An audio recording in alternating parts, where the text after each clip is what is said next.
बेटी के नखरे। महक और मोहन के घर काफी सालों बाद एक बेटी होती है। वो उसे देखकर काफी खुश रहते। उस बच्ची की छोटी सी छोटी चीजों का ख्याल रखते। अरे महक बेटा, चाहे लड़का हो या लड़की, इतनी आजादी नहीं देते, बच्चा बिगड़ जाता है। आपको पता ही क्या है सासू माँ, चुप रहिए। हम दोनों कमाते ही क्यों हैं? इन बच्चों के लिए ना।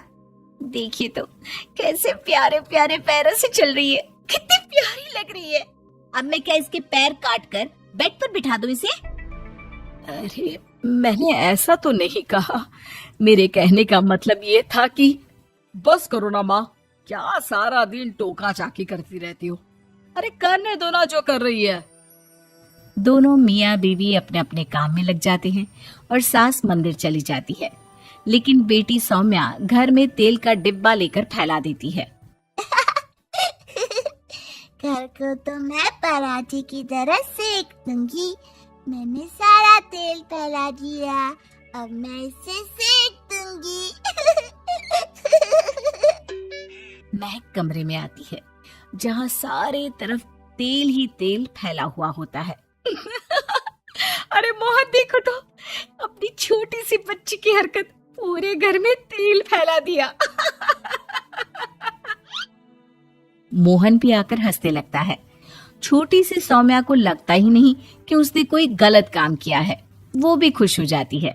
अब तो आए दिन वो कोई ना कोई नया नुकसान करती। कभी टूथपेस्ट गिरा देती तो कभी डिटर्जेंट। हालत ये थी कि घर का राशन किसी किसी महीने तो 2 बार भरना पड़ता। रोज ये कोई ना कोई नुकसान करके खड़ी होती है। अरे तो क्या हो गया माँ जी, बच्ची है, बच्चों वाले काम ही करेगी ना। आप बिना पता नहीं क्यों उसी के पीछे पड़ी होती हैं। धीरे धीरे सौम्या बड़ी होती है। एक दिन, माँ देखो दरवाजा खोलो, वो ऑनलाइन मैंने जीन्स मंगवाई थी, वो आई होगी। 3,000 दे देना और पैकेट ले लेना। 3,000? ऐसे कैसे जीन्स है बेटा, ये तो बहुत बड़ा अमाउंट है। माँ फालतू बात थोड़ा कम ही किया करो और जल्दी जाओ, वरना समझ लो खाना नहीं खाऊंगी मैं आज सारा दिन। सास वहीं खड़ी सब देख रही थी, लेकिन अब तो उन्होंने भी बोलना छोड़ दिया था। अब तो आए दिन सौम्या के खर्चे बढ़ते ही जा रहे थे। कभी महंगी ड्रेस तो कभी दोस्तों के साथ पार्टी। पैसे दे दो तो ठीक, ना दो तो घर में कलेश। ये सब तुम्हारे ही कारण हुआ है। देख रही हो कैसी हरकतें हो रही है इसकी। रात के 8 बज गए हैं लेकिन महारानी जी घर पर है ही नहीं। तभी सौम्या पड़ोस के लड़के के साथ वहां आती है। ओके बाय रोहन, कल फिर मिलेंगे, लव यू। ये क्या हरकत है सौम्या, आज तो तुमने हद ही पार कर दी। पापा कब से परेशान है। और ये लड़का कौन है? तभी पास खड़ी सास बोलती है, देखो महक, आज तक मैंने कहा नहीं था लेकिन मैं आज कहूंगी, क्योंकि ये मेरे घर का मामला है। मैं नहीं चाहती कि मेरे बेटे का खानदान खराब हो या फिर कोई हम लोगों के घर के लिए बात करे। जाओ इसे ऊपर कमरे में छोड़ाओ, इससे कल बात करेंगे। मॉम देखो ना दादी क्या बोल रही है, चुप कराओ ना इनको, जैसे हमेशा करा देती हो। महक को अपनी गलती का एहसास हो रहा था। वो चुपचाप खड़ी होती है। मोहन बेटी को अच्छे से कमरे में सुलाकर माँ के पास आता है। देखो ये लड़का ठीक नहीं है, अब तुम लोग इसकी शादी करवा दो। ससुराल वाले अपने आप देख लेंगे। शादी के बाद जिम्मेदारी पड़ेगी तो सब ठीक हो जाएगा। शादी अभी तो 25 की है ये। तो क्या 50 तक बैठाओगी? नहीं नहीं, ठीक कह रही है माँ, इसके लिए जल्दी से कोई लड़का देखता हूँ। अगले रोज सौम्या खाने के टेबल पर, मैं आप लोगों को बता देती हूँ, मैं रोहन से प्यार करती हूँ और उसी से शादी करूंगी। रोहन?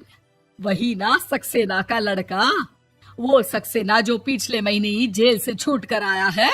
वो जेल नहीं, काम के सिलसिले में अमेरिका गए थे। अच्छा, सक्सेना अमेरिका गया था तो क्या पैसा वैसा कमा कर नहीं आया? ये देख रही है ब्लाउज, उसकी बीवी ने सिला था मेरा। पैसे की कमी का रोना रो रही थी, पति को कोस रही थी कि जुआ खेलते पुलिस ने पकड़ा और लगी लगाई नौकरी भी छूट गई। दादी कुछ भी मत बोलो। मॉम, दादी को चुप कराओ ना। दादी जो बोल रही है ठीक बोल रही है। तेरे पापा ने तुझे देखने के लिए लड़के वालों को कल बुलाया है, समझी? अगली रोज लड़के वाले सौम्या को देखने आते हैं और उसकी शादी मयंक से हो जाती है। शादी के बाद सौम्या मायके आती है। वाह माँ, कितनी अच्छी शादी कराई है आप लोगों ने मेरी। लेकिन मुझे कुछ दिन और यहाँ रहना है। अरे बेटी, ये तेरा ही तो घर है, जितनी मर्जी रह। और क्या, दामाद जी कैसे हैं? अरे वो मयंक नहीं आया, कल शादी, आज तू अकेले, सब ठीक तो है ना? महक एक बार फिर सास पर चढ़ बैठती है। अब बस करिए ना माँ जी, अब तो ज्यादा ही हो रहा है। माना आपकी कुछ बातें मैंने नहीं मानी, लेकिन अब ये मेरी बेटी मायके आई है तो क्या उसका मतलब यही कि वो लड़कर आई है? हाँ पीना। सौम्या दादी की तरफ देखकर मुस्कुरा देती है, जैसे उन्हें चिढ़ा रही हो।